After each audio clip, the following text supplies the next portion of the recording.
States are taking strict measures to stop the spread of COVID-19. States are closing schools for various lengths of time. Restaurants and bars were told to close down in certain parts of the country. And the CDC is now recommending that there should not be gatherings of 50 people or more in one area. Taking a look at the effects of COVID-19, here are the latest numbers we have. There are 169,000 confirmed cases, just over 6,500 deaths, with 77,000 people who have recovered. And that is an important number to stress here. 77,000 people have recovered compared to 6,500 deaths. Joining us now is Yahoo Finance's health reporter, Anjalee Khemlani. Anjalee, can we expect more aggressive action from states to limit the spread of this virus? And we keep hearing about flattening the curve. What needs to be done that hasn't been done yet?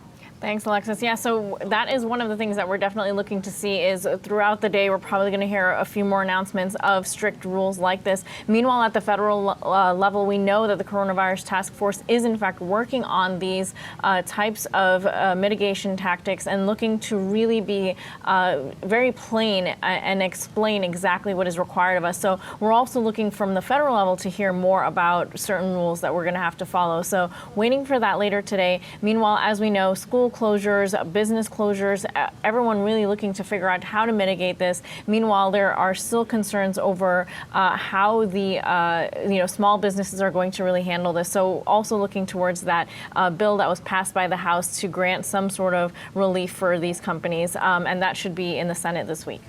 And Anjalee, in the debate last night, Joe Biden and Bernie Sanders both suggested or said that the military should be deployed to help to fight the coronavirus. How likely is that? How likely will that be the next step? Well, we don't know what they're discussing at this point, right? We know that the repeated phrase is all options are on the table. Whether that means a national level quarantine or not remains to be seen. That's also one of the other things we're waiting to hear out of that task force and those briefings is what the president is going to implement in terms of strategy. So it could be on the table. All right, Anjalee Khemlani, thank you.